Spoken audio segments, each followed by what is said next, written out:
दोस्तों, negotiable instrument पर ये फोर्थ वीडियो है। पहले के तीनों वीडियोस की लिंक डिस्क्रिप्शन में मिल जाएंगे आपको। लेक्चर की हेडिंग पर क्लिक करते ही डिस्क्रिप्शन खुलेगी, वहां पे पहले तीनों लेक्चर्स आपको मिल जाएंगे। अभी आपने यहाँ इस पे क्लिक कर लिया है तो अच्छी बात है, इसको देख लीजिए। अभी आपको कुछ बात समझ में आएगी। अगर आपको कोई बात समझ में नहीं आती है, इसका मतलब ये है कि पहले के तीन वीडियोस भी आपको देखने चाहिए। देखो दोस्तों, हम कोई भी ट्रांसफर ऑफ प्रॉपर्टी की बात करते हैं तो हमें ये रूल जरूर पढ़ाया जाता है, Nemo that code non heavyweight. चाहे हम ट्रांसफर ऑफ प्रॉपर्टी पढ़ें, ट्रांसफर ऑफ प्रॉपर्टी एक्ट पढ़ें, चाहे हम सेल्स ऑफ गुड्स एक्ट पढ़ें, चाहे हम कंपनी लॉ पढ़ें, चाहे हम नेगोशिएबल इंस्ट्रूमेंट एक्ट पढ़ें, Nemo that code non heavyweight का मतलब क्या है, पहले इसी कंसेप्ट से आज के सेशन को शुरू करेंगे। और फिर जैसे कि लेक्चर की हेडिंग पर आपने पढ़ लिया है, हम पढ़ रहे हैं इफेक्ट ऑफ नेगोशिएबिलिटी। आइए पहले एक एग्जांपल को हम देखेंगे, उसके बाद आज के इस सेशन को हम टॉपिक के ऊपर आते हैं। देखिए, ए ने बी को एक चेक दिया है। उसने चेक पर लिखा पे टू बी और नीचे आपने साइन कर दिया। बी के पास यहां पर टू ऑप्शंस हैं, या तो बी बैंकर को दे दे और बैंकर उसको कलेक्ट कर ले, यानी पैसा उसके अकाउंट में आ जाए, या फिर बी इसे नेगोशिएट कर दे। ठीक है, बी इसे क्या कर दे, नेगोशिएट कर दे, यानी नेगोशिएट मतलब ट्रांसफर कर दे। ठीक है, तो अगर ये इंस्ट्रूमेंट किसी और को ट्रांसफर हो सकता है, अगर ये इंस्ट्रूमेंट किसी और को ट्रांसफर हो सकता है,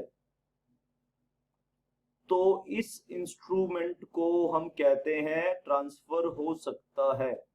आपका जवाब है हाँ, हो सकता है। ठीक है, किसी और को ट्रांसफर हो सकता है, तो अब हम बोलेंगे इस इंस्ट्रूमेंट को नेगोशिएबल। ये इंस्ट्रूमेंट क्या है, नेगोशिएबल मतलब ट्रांसफरेबल। और इसकी इस कैरेक्टरिस्टिक को कहते हैं नेगोशिएबिलिटी। हम इसका इफेक्ट पढ़ रहे हैं, नेगोशिएबिलिटी का क्या इफेक्ट है। ठीक है, इस टॉपिक को समझने के लिए आपको एक रूल पढ़ना पड़ेगा, Nemo that code non heavyweight. इसका मतलब है कि मैं किसी को क्या दे सकता हूं।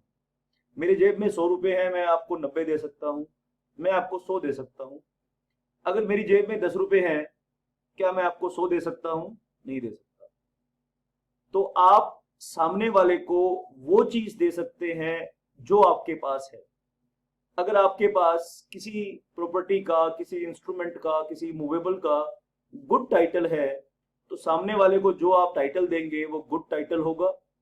अगर आपके पास बैड टाइटल है, तो सामने वाले को भी आप बैड टाइटल ट्रांसफर करेंगे। आपके पास चोरी का माल है, यानी आपका माल नहीं है, आप जिसको दोगे वो भी चोरी का माल ही होगा। अब यहां पे नेगोशिएबिलिटी का मतलब ये है कि अगर नॉन ओनर, सुनिए बात ध्यान से, ट्रांसफरेबिलिटी का बेसिक रूल बता रहा हूं, अभी टॉपिक पे आऊंगा, इफेक्ट ऑफ नेगोशिएबिलिटी पे आऊंगा। तो ट्रांसफरेबिलिटी का बेसिक नियम यह है कि only owner can transfer good title. मालिक ही ट्रांसफर कर सकता है। लेकिन अगर इस प्रिंसिपल को, इस रूल को हम नेगोशिएबल इंस्ट्रूमेंट एक्ट में लागू कर दें, तो नेगोशिएबल इंस्ट्रूमेंट एक्ट फेल हो जाता है, ये अपना काम करना बंद कर देता है। तो नेगोशिएबल इंस्ट्रूमेंट नेमो डॉट कोड नॉन हैवेट का एक्सेप्शन है। कैसे, आइए सुनते हैं कैसे है, सुनते हैं। मान लीजिए ए ने बी को एक चेक दिया और वो गुम हो गया, वो चेक मिल गया सी को, सी ने ट्रांसफर कर दिया डी को। ठीक है, अब डी के पास जो चेक आया, आपने नेगोशिएबल इंस्ट्रूमेंट एक्ट पढ़ा, अभी सारी इसकी पिछला लेक्चर देखा आपने कि बेरर इंस्ट्रूमेंट कैसे ट्रांसफर होता है, ऑर्डर इंस्ट्रूमेंट कैसे ट्रांसफर होता है। आपने लास्ट सेशन में मैंने होल्डर इन ड्यू कोर्स भी समझाया आपको कि होल्डर सेक्शन 8 में होल्डर होता है एक पर्सन और एक होता है होल्डर इन ड्यू कोर्स, वहां भी इस कंसेप्ट को मैंने रेज किया था। तो मोटी मोटी बात सुन लीजिए। ए ने चेक दिया बी को, बी से वो चेक लॉस्ट हो गया या चोरी हो गया, वो चेक पहुंच गया सी के पास, सी ने दे दिया डी को। डी यहां बोनाफाइड है, बोनाफाइड है तो डी वैल्यू ले सकता है। लेकिन देखिए डी को तो वो मिला सी से, सी कौन है, सी है नॉन ओनर, ठीक है। तो नेगोशिएबिलिटी का इफेक्ट क्या है नेगोशिएबल इंस्ट्रूमेंट एक्ट के अंदर, सी है non owner, non owner D को चेक दे रहा है, डी बोनाफाइड है, डी फिर भी उसको वैल्यू ले पाएगा, उस इंस्ट्रूमेंट के अगेंस्ट पैसा ले पाएगा क्योंकि वो क्या है बोनाफाइड है, अगर तो ले पाएगा। तो इसी चीज को कह रहे हैं कि नेमो डॉट कोड नॉन हैबिट का नेगोशिएबल इंस्ट्रूमेंट एक्ट का जो कंसेप्ट है, जो नेगोशिएबल इंस्ट्रूमेंट है, ये नेमो डैट कोड नॉन हैबिट का एक्सेप्शन है। यानी इफेक्ट ऑफ नेगोशिएबिलिटी ये है कि आप नॉन ओनर से भी गुड ओनर बन सकते हैं। जनरल प्रिंसिपल क्या है कि आप गुड ओनर्स के थ्रू ही बन सकते हैं। और नेगोशिएबिलिटी इंस्ट्रूमेंट का जो नेगोशिएबिलिटी का इफेक्ट ये है कि आप नॉन ओनर से भी गुड ओनर बन सकते हैं। अगर ये एक्सेप्शन, अगर ये प्रिंसिपल नेगोशिएबल इंस्ट्रूमेंट एक्ट में लागू किया जाए, नेमो डैट कोड नॉन हैबिट, तो नेगोशिएबल इंस्ट्रूमेंट एक्ट काम नहीं करेगा, नेगोशिएबल इंस्ट्रूमेंट एक्ट फेल हो जाएगा। This is the general principle of transfer of property. केवल मालिक ही प्रॉपर्टी को ट्रांसफर कर सकता है, लेकिन इसके कई सारे एक्सेप्शन हैं और इसमें से आज हमने ये एक्सेप्शन इसलिए पढ़ा है क्योंकि इसके बिना नेगोशिएबल इंस्ट्रूमेंट एक्ट का कंसेप्ट अधूरा है। चलिए इफेक्ट ऑफ नेगोशिएबिलिटी को आइए एक बार हम देख लेते हैं। एग्जाम में अगर शॉर्ट नोट आ जाए what is the effect of negotiability under negotiable instrument act, तो हम क्या लिखेंगे इस आंसर में। 3 या 4 नंबर का क्वेश्चन अगर आए ये, the general principle of law relating to transfer of property is that no one can pass a better title than he himself has, नेमो डॉट कोड नॉन हैबिट। लेकिन ये जनरल प्रिंसिपल है, नेगोशिएबल इंस्ट्रूमेंट एक्ट में हम नेमो डॉट कोड नॉन हैबिट को फॉलो नहीं करेंगे। अगर हम नेमो डॉट कोड नॉन हैबिट को फॉलो करेंगे तो नेगोशिएबिलिटी पर रिस्ट्रिक्शन लगती है। यानी अगर नॉन ओनर इंस्ट्रूमेंट को ट्रांसफर करता है, अगर इस प्रिंसिपल को लागू करेंगे तो नेगोशिएबिलिटी खत्म हो जाएगी, उसकी ट्रांसफरेबिलिटी खत्म हो जाएगी। ऐसा हम करना नहीं चाहते इस एक्ट के ऑब्जेक्टिव को पूरा करने के लिए। यानी इस एक्ट का ऑब्जेक्टिव ये है कि नेगोशिएबल इंस्ट्रूमेंट एक्ट पर बिजनेसमैन रिलाई करे, फेथ करे इस सिस्टम के ऊपर और अपने बिजनेस ट्रांजैक्शंस को स्मूथ रखे। बिजनेस ट्रांजैक्शन स्मूथ तब होंगी जब पेमेंट, मोड ऑफ पेमेंट बढ़िया होगा, कंफर्म होगा, सर्टेनिटी के साथ होगा। Exception to this general rule arise by virtue of statute और बाय कस्टम।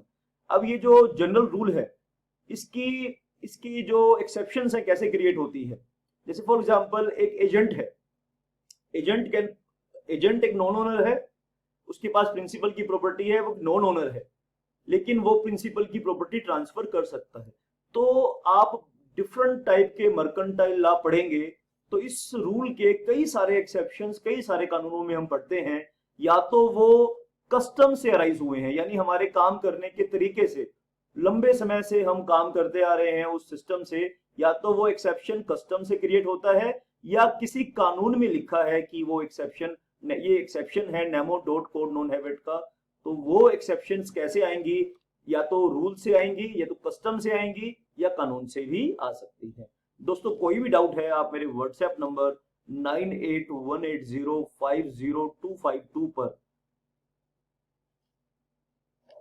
संपर्क कर सकते हैं। दोस्तों ये बड़ा ही पेचीदा कानून है, टेक्निकल है, कंसेप्चुअल है, जल्दबाजी में समझ में नहीं आएगा।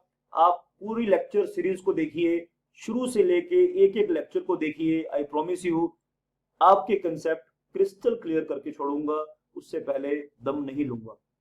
आइए, negotiable instrument is one such exception which is originally creation of mercantile custom.